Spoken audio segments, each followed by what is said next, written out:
بسم اللہ الرحمن الرحیم۔ السلام علیکم ورحمۃ اللہ وبرکاتہ۔ عبداللہ بن ابی کی بدبختی۔ دوسرا اہم واقعہ یہ ہے کہ عبداللہ بن ابی خزرج کا بہت بڑا سردار تھا اور اوس و خزرج کے دونوں قبیلے باہمی مشاورت سے اسے مدینہ کا بادشاہ بنانے کا فیصلہ کر چکے تھے۔ اس کے لیے تاج بھی تیار ہو گیا تھا، اور یہی بات اس شخص کی بدبختی کا اصل سبب بن گئی کہ وہ منافقین کا سردار بن گیا، کیونکہ اس کی بادشاہت کا آئینہ نبی اکرم صلی اللہ علیہ وآلہ وسلم کی مدینہ میں تشریف آوری کے باعث چکنا چور ہو گیا۔ اب ان بے تاج بادشاہ نبی اکرم صلی اللہ علیہ وآلہ وسلم کے ورد مسعود کے بعد کسی کے باتاج بادشاہ بننے کی گنجائش کہاں رہی؟ وہ ایمان تو لے آیا، کیونکہ دونوں قبیلے ایمان لے آئے تھے، لیکن پہلے ہی دن سے اس کے دل میں نفاق کا بیج جو پڑا تو وہ پروان چڑھتا ہی چلا گیا۔ اس کے پاس قریب کے خطوط آ رہے تھے کہ تم محمد صلی اللہ علیہ وآلہ وسلم اور ان کے ساتھی مہاجرین کو مدینہ سے باہر نکالو، تم کھڑے ہو جاؤ، تمہیں اقدام کرنا چاہیے، ہماری مدد کی ضرورت ہو تو ہم لشکر لے کر آنے کے لیے تیار ہیں، وغیرہ وغیرہ۔ چنانچہ اس کی ریشہ دوانیاں ابتدا ہی سے شروع ہو گئی تھی۔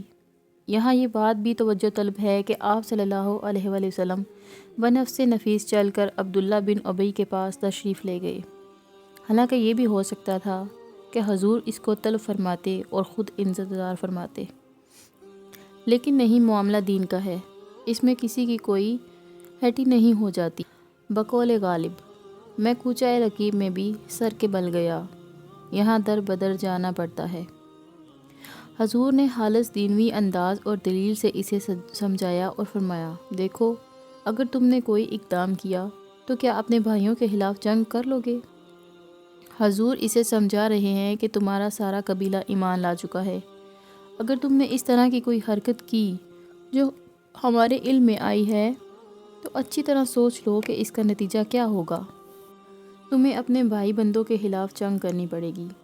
اسی وجہ سے اسے کوئی عملی اقدام کرنے کی جرات نہیں ہوئی، اگرچہ وہ ساری عمر سازشیں اور ریشہ دوانیاں کرتا رہا جیسے یہودی کرتے رہے، لیکن اسے کبھی بھی کھلم کھلا سامنے آنے کی ہمت نہیں ہوئی۔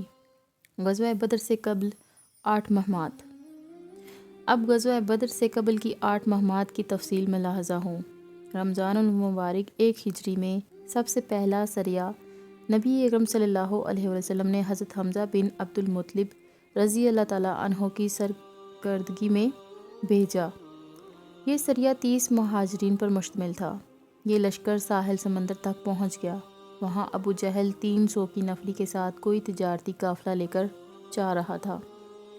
وہاں دونوں کی مڈبیر ہو گئی، لیکن مجدی بن عمر جہنی ایک شخص تھا جس کا حضور سے معاہدہ ہو چکا تھا، وہ بیچ میں پڑ گیا اور اس نے کوئی مسلح تصادم نہیں ہونے دیا، لہٰذا کوئی جنگ یا خون ریزی نہیں ہوئی، ورنہ 30 صحابہ کا 300 مشرکین مکہ سے مقابلہ ہوتا، گویا ایک اور 10 کی نسبت تھی۔ یہ پہلی مہم تھی جو حضور نے رمضان 1 ہجری میں بھیجی تھی۔ یہ بات تاریخ کے حوالہ سے سامنے رکھیے۔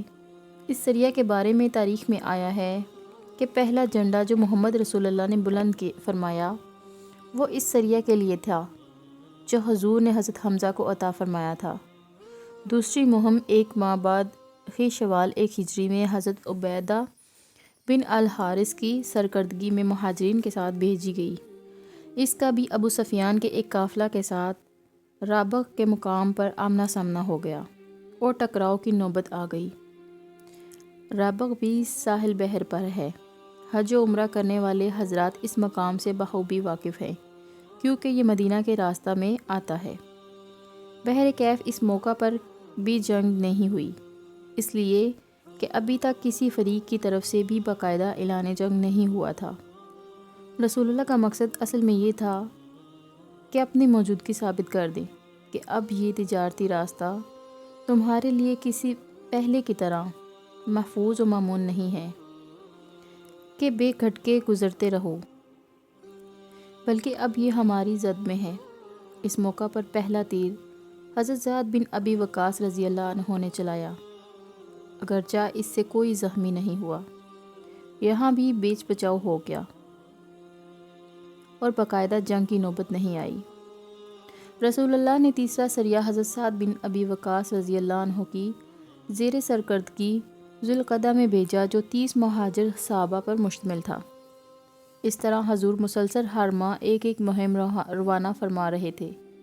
اس سریہ کے لیے حضور نے زرار کا مقام متعین فرمایا تھا۔ تاریخ میں آتا ہے کہ نبی اکرم نے فرما دیا تھا کہ وہاں تک جاؤ، اس سے تجاوز نہ کرنا۔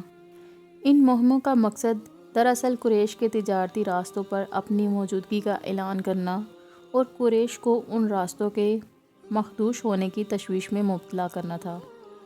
حضور کے یہ اقدامات قریش مکہ کی معیشت کے اعتبار سے نہایت نازک اور پریشان کن تھے، کیونکہ ان کے شام کے لیے تجارتی قافلے انہی راستوں سے گزرتے تھے۔ اس کے بعد غزوات کا سلسلہ شروع ہوا، جن میں رسول اللہ صلی اللہ علیہ وآلہ وسلم بنفس نفیس تشریف لے گئے۔ اس سلسلے کا پہلا سفر 2 ہجری میں ہوا۔ بنو زمرہ کا ایک بہت بڑا قبیلہ تھا، وہاں حضور نے قیام فرمایا۔ اس سفر کا ایک فائدہ تو یہ ہوا کہ اپنی موجودگی کا اظہار ہو گیا، دوسرے یہ کہ نبی اکرم کا اس قبیلہ کے ساتھ خلیف ہونے کا معاہدہ طے پا گیا۔ دوسرا سفر ربیع الاول یا ربیع الآخر میں ہوا۔ اس میں کچھ اختلاف ہیں۔ اس میں غزوہ بوات واقع ہوا، جس میں حضور خود شریک تھے۔ سیرت کی کتابوں میں مقام کا نام اور مہینہ تو موجود ہے، لیکن اس کی تفاصیل نہیں ملتی۔ اس کے بعد حضور کے ایک نہایت اہم سفر کا ذکر کتب سیرت میں غزوہ ذی العشیرہ کے عنوان سے ملتا ہے۔ حضور کا یہ سفر قریباً 2 ماہ پر مقید تھا، یعنی جمادی الاولیٰ اور جمادی الآخر 2 ہجری، اور حضور نے یہ سفر اس قافلے کو روکنے کے لیے اختیار فرمایا تھا جو ابو سفیان کی سرکردگی میں شام کو جا رہا تھا۔ یہی وہ قافلہ ہے کہ جب واپس آ رہا تھا تو حضور نے اس کو روکنے کا ارادہ فرمایا، تو اس کے نتیجے میں غزوہ بدر واقع ہو گیا۔ اس قافلہ کا بھی ایک محسوس تاریخی پس منظر ہے۔ حضور کی ہجرت سے متصلاً قبل اور بعد کے مکہ سے مہاجرین نے بھی مدینہ کی طرف ہجرت کی تھی، لیکن اکثر و بیشتر مہاجرین اپنے اہل و عیال کو ساتھ لے کر نہیں جا سکے اور وہ مکہ ہی میں رہ گئی۔ اسی طرح ان کا ساز و سامان اور اثاثہ و سرمایہ بھی مکہ ہی میں رہ گیا تھا۔ اس کے بعد مشرکین مکہ نے دارالندو میں یہ طے کیا تھا کہ مہاجرین کی تمام چیزیں ضبط کر لی جائیں اور ان کی فروخت سے ایک بہت بڑا فنڈ قائم کیا جائے، جس سے ایک بہت بڑا تجارتی قافلہ تشکیل دیا جائے، اور اس تجارت سے جو منافع ہوگا اس کو ہم مسلمانوں پر لشکر کشی کے لیے استعمال کریں گے۔ تو گویا یہ محض ایک تجارتی قافلہ نہیں تھا، بلکہ آئندہ جو مسلح تصادم ہونے والا تھا اس کے لیے مالی ذرائع فراہم کرنا بھی اول روز سے اس قافلہ کی تربیت و تشکیل میں پیش نظر تھا۔ یہ خبر مدینہ پہنچ چکی تھی، اور بعض روایت میں آتا ہے کہ حضرت حمزہ رضی اللہ عنہ نے حضور صلی اللہ علیہ وآلہ وسلم سے درخواست بھی کی تھی کہ اب ہمیں جنگ کرنی چاہیے، اس لیے کہ ہم جو ساز و سامان اور اثاثہ مکہ میں چھوڑ کر آئے تھے وہ سارے کا سارا قریش نے ضبط کر لیا ہے، اور اس کے منافع سے جنگی تیاری ان کے لیے پیش نظر ہے۔ بہرحال نبی اکرم صلی اللہ علیہ وآلہ وسلم اس قافلے کے تعاقب کے لیے نکلے۔ حضور کے ساتھ 150 مہاجرین اور 30 اونٹ تھے۔ مجاہدین قافلہ کے تعاقب میں ینبو تک پہنچ گئے، لیکن چند دنوں کا فصل پڑ گیا اور قافلہ چند راتیں قبل شام کی طرف نکل چکا تھا، لہٰذا اس کا راستہ روکا نہیں جا سکا۔ البتہ نبی اکرم نے وہاں قیام فرمایا اور وہاں آباد قبیلہ بنی مستلق کے ساتھ مصالحت کی۔ طے یہ ہوا کہ قبیلہ بنی مستلق کے لوگ غیر جانبدار رہیں گے، نہ تو قریش مکہ کے خلاف مسلمانوں کی مدد کریں گے اور نہ مسلمانوں کے خلاف قریش مکہ کی۔ یہ غزوہ اس اعتبار سے بہت اہم ہے کہ اس کا بالواسطہ تعلق غزوہ بدر سے جڑ جاتا ہے۔ غزوہ بدر سے متصلاً قبل ایک غزوہ اور ہے جسے غزوہ بدر اولیٰ سے موسوم کیا جاتا ہے۔ ہوا یہ کہ ایک شخص ارز بن شیاری نے اپنی ذاتی حیثیت سے مسلمانوں پر اپنے چند ساتھیوں کے ساتھ حملہ کیا اور مدینہ کے قریب جواڑ میں لوٹ مار کی اور چند مویشی پکڑ کر لے گیا۔ اس میں قریش کا ہاتھ نہیں تھا۔ حضور نے تعاقب کیا اور آپ بدر تک پہنچے، لیکن وہ بچ کر نکل گیا۔ حضور اس سے آگے تشریف نہیں لے گئے اور مراجعت فرمائی۔ چونکہ یہ بھی حضور کا ایک سفر ہے طاقت و نفری کے ساتھ، لہٰذا یہ بھی ان غزوات کی فہرست میں شامل ہے۔ مسلح تصادم کا آغاز، واقعہ نخلہ۔ اس سلسلے کا اہم ترین واقعہ نخلہ کا ہے، جس نے اصل میں مکہ میں آگ لگائی۔ یہ واقعہ سریہ عبداللہ بن حجش رضی اللہ عنہ کے نام سے سیرت کی کتب میں مذکور ہے۔ اس کا خاص معاملہ یہ ہے کہ حضور نے حضرت عبداللہ بن حجش رضی اللہ عنہ کو ایک بند خط دیا اور فرمایا کہ مکہ کی طرف جاؤ اور جب مدینہ سے 2 دن کی مسافت طے کر لو تب یہ خط کھولنا، پھر اس میں دیکھنا کہ کیا لکھا ہے اور پھر اس کے مطابق عمل کرنا۔ اب آپ اندازہ کیجئے کہ رازداری کس درجہ کی ہے۔ حضور نے اس کو اس درجہ مخفی رکھا ہے کہ خود کمانڈر کو معلوم نہیں کہ وہ مہم کیا ہے جو اس کے سپرد کی گئی ہے۔ بعض روایت میں 12 صحابہ اور بعض میں 8 کی تعداد کا ذکر آتا ہے جو حضرت عبداللہ بن حجش کے ساتھ تھے۔ مدینہ سے 2 دن کی مسافت کے بعد انہوں نے خط کھولا تو اس میں ہدایت تھی کہ وادی نخلہ پہنچو۔ اور یہ وادی نخلہ کہاں ہے؟ اب ذرا جغرافیہ کو ذہن میں لائیے۔ مکہ جنوب میں ہے، مدینہ شمال میں، اور طائف مکہ سے جنوب مشرق میں ہے۔ مدینہ سے وہاں کا فاصلہ کم از کم 300 میل کا ہے۔ یہاں مہم بھیجنا بغیر کسی اہم منصوبہ کے اور بغیر کسی سوچے سمجھے اقدام کے ممکن نہیں تھا۔ یہ تمام کارروائی بلا سبب نہیں تھی۔ تو حضرت عبداللہ بن حجش رضی اللہ عنہ کو حکم ہوا کہ مکہ اور طائف کے درمیان جا کر وادی نخلہ میں قیام کرو اور قریش کی نقل و حرکت پر کڑی نظر رکھو اور ہمیں اس کے بارے میں اطلاعات دیتے رہو۔ یمن کی طرف جانے والے قریش کے قافلے یہاں سے ہو کر گزرتے تھے۔ یمن کا راستہ طائف سے ہو کر گزرتا ہے اور وادی نخلہ طائف اور مکہ کے درمیان واقع ہے۔ جو قافلے شام کو جاتے تھے ان کے راستوں کے متعلق 7 مہمات آپ پیچھے سن چکے ہیں، جو ان راستوں میں اپنی موجودگی ثابت کرنے اور ان کو مخدوش بنانے کے لیے بھیجی گئی تھی۔ لیکن یہ مہم اس راستہ کے لیے تھی جو طائف سے ہو کر یمن جاتا تھا۔ وادی نخلہ وہ وادی ہے جہاں 10 نبوی میں سفر طائف سے واپس آتے ہوئے آپ صلی اللہ علیہ وآلہ وسلم نے فجر کی نماز پڑھی۔ اس وقت جنوں کا ایک گروہ وہاں سے گزرا اور قرآن سن کر ایمان لے آیا۔ حضرت عبداللہ بن حجش نے جب یہ خط پڑھا تو چونکہ مہم بڑی سخت اور کڑی آ پڑی تھی، لہٰذا آپ رضی اللہ عنہ نے اپنے ساتھیوں پر واضح کر دیا کہ میں تو جاؤں گا اس لیے کہ حضور کا حکم ہے صلی اللہ علیہ وآلہ وسلم، لیکن تم میں سے جو میرا ساتھ دینا چاہے دے، میں کسی کو مجبور نہیں کروں گا۔ لیکن ان سب نے کہا جو حضور کا حکم ہے وہ ہماری آنکھوں پر۔ ان سب نے جا کر وادی نخلہ میں قیام کیا۔ وہاں ایک مختصر سا قافلہ آ گیا جس میں قریش کے کل 5 افراد شامل تھے، اگرچہ وہ سبھی بڑے اونچے گھرانوں کے لوگ تھے۔ متعدد اونٹوں پر لدا ہوا کافی سامان تجارت ان کے ساتھ تھا جو وہ طائف سے مکہ لے جا رہے تھے۔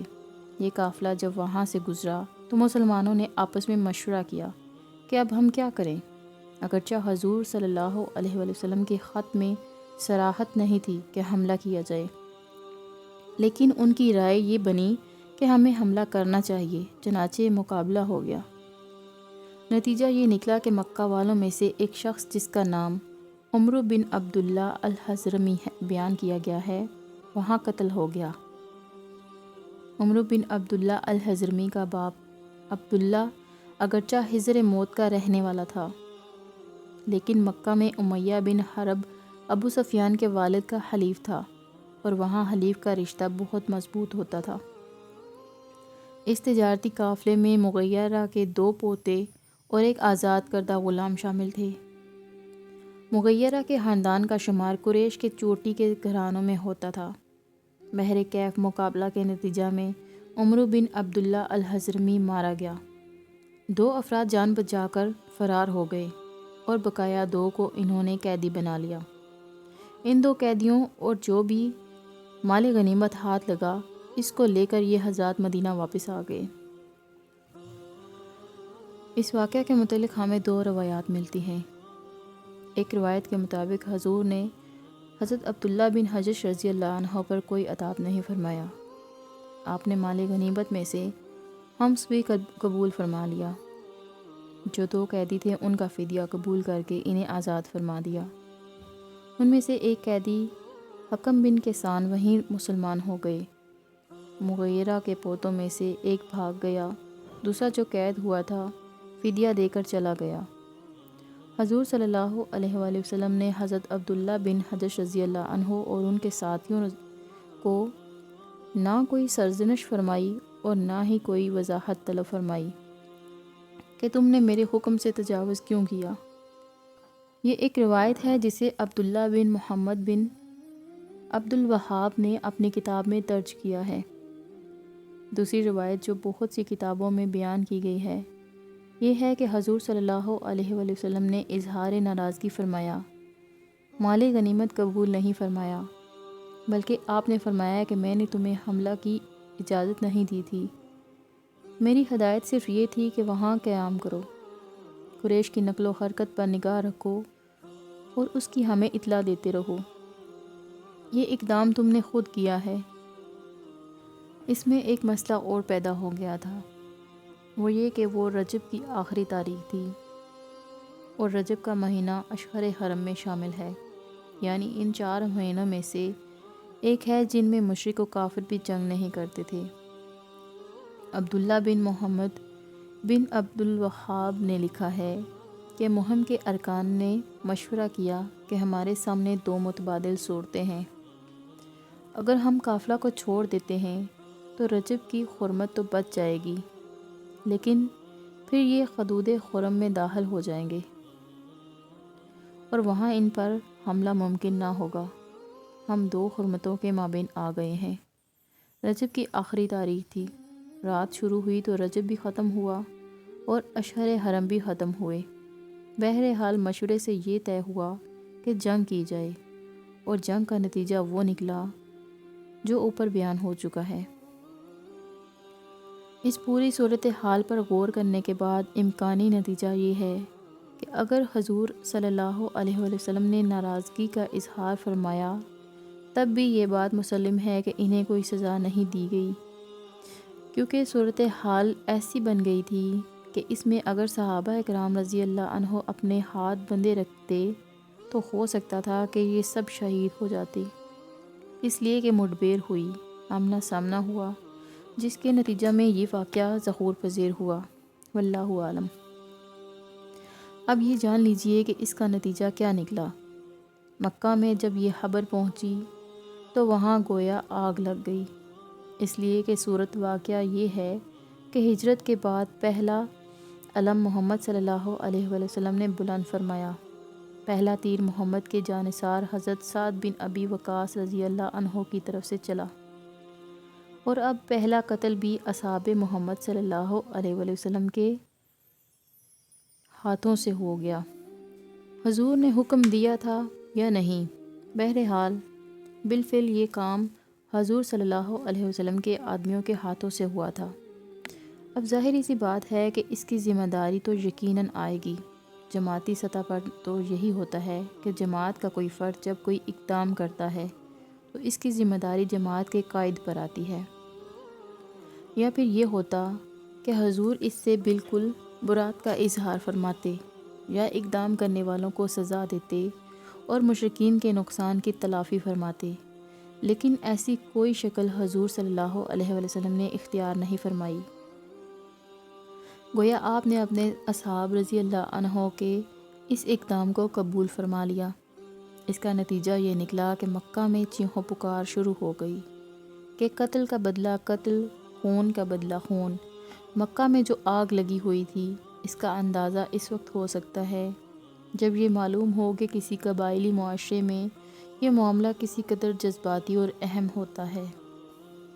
ایک طرف مکہ میں ہیجان حیض صورت حال تھی، دوسری طرف ابو سفیان کی قافلہ کی واپسی کا وقت آ گیا۔ وہی قافلہ جسے غزوہ ذی العشیرہ کے موقع پر حضور صلی اللہ علیہ وآلہ وسلم نے روکنے کی کوشش فرمائی تھی، مال و اسباب سے لدا بندہ واپس آ رہا تھا، تو ابو سفیان کی طرف سے مکہ میں یہ ہنگامی پیغام پہنچ گیا کہ مجھے محمد صلی اللہ علیہ وآلہ وسلم کے ساتھیوں سے خطرہ ہے کہ وہ ہمارے قافلہ کو لوٹ لیں گے، لہٰذا مجھے فوراً کمک پہنچائی جائے اور قافلہ کی حفاظت کا معقول انتظام کیا جائے۔ یہ دونوں باتیں تھیں کہ جن کی بنا پر مکہ میں وہ لوگ جو جنگجو، جوشیلے اور متشل مزاج تھے، وہ قابو سے باہر ہو گئے۔ ان کے ہاتھ میں ایک دلیل آ گئی تھی۔ اس طرح کے نمایاں اشخاص ابو جہل اور ابو سفیان تھے۔ اس کے ساتھ ساتھ مکہ میں ٹھنڈے مزاج، بردبار طبیعت کے حامل اور شریف النفس لوگ بھی موجود تھے جو نہیں چاہتے تھے کہ خانہ جنگی ہو۔ ان میں نمایاں شخصیتیں عتبہ بن ربیعہ اور حکیم بن حزام کی تھیں۔ آخر الذکر تو بعد میں ایمان لائے تھے، جلیل القدر صحابی ہیں، رضی اللہ عنہ ہیں۔ حضرت خدیجہ الکبریٰ رضی اللہ عنہ ان کی پھوپھی تھیں، اور اس رشتہ سے حضور صلی اللہ علیہ وآلہ وسلم ان کے پھوپھا ہوئے۔ عتبہ بن ربیعہ کا معاملہ تو یہ ہے کہ اس نے ہجرت کے بعد قریش سے یہ بھی کہہ دیا تھا کہ اب تو محمد صلی اللہ علیہ وآلہ وسلم کے خلاف کوئی اقدام مت کرو، اب انہیں عرب کے حوالے کر دو، اب ان کا عرب سے ٹکراؤ ہوگا، ہم تو بس تماشا دیکھیں گے۔ اگر محمد صلی اللہ علیہ وآلہ وسلم جیت جاتے ہیں تو پورے عرب پر ان کا قبضہ و تسلط ہو جاتا ہے، تو ہماری ہی جیت ہے، آخر وہ قریشی ہیں، ہمارے ہی آدمی ہیں۔ وہ بڑا دور اندیش سیاستدان اور مدبر آدمی تھا۔ اس نے مزید کہا کہ اگر عرب محمد صلی اللہ علیہ وآلہ وسلم کو ہلاک کر دیں تو جو تم چاہتے ہو وہ ہو جائے گا، اور تمہیں اپنے بھائیوں کے خون سے اپنے ہاتھ رنگنے نہیں پڑیں گے۔ اس قدر دور اندیشی کا مشورہ تھا جو عتبہ نے دیا، تو عتبہ اور حکیم بن حزام آپس کی خونریزی سے بچنا چاہتے تھے۔ دوسری جانب ابو جہل کا سرخیل تھا، وہ چاہتا تھا کہ فوری اقدام کیا جائے۔ اب جب یہ صورتحال پیش آ گئی تو یوں سمجھیے کہ ان کے جوشیلے اور جنگجو پسند لوگوں کو تقویت حاصل ہو گئی کہ ایک تو ہمارا آدمی عمرو بن عبداللہ الحضرمی وادی نخلہ میں مسلمانوں کے ہاتھوں مارا گیا، لہٰذا خون کا بدلہ خون ہوگا، اور دوسری طرف ہمارے تجارتی قافلہ کو شدید خطرہ درپیش ہے، لہٰذا ان بہانوں سے 1000 جنگجوؤں کا کیل کانٹے سے لیس لشکر مکہ سے مدینہ روانہ ہوا، جس کے نتیجے میں غزوہ بدر ہوا۔ یہ غزوہ انقلاب محمدی علی صاحبۃ الصلاۃ والسلام کے آخری مرحلہ یعنی مسلح تصادم کا نقطۂ آغاز ہے، بحوالہ منہج انقلاب نبی صلی اللہ علیہ وآلہ وسلم۔ السلام علیکم ورحمۃ اللہ وبرکاتہ۔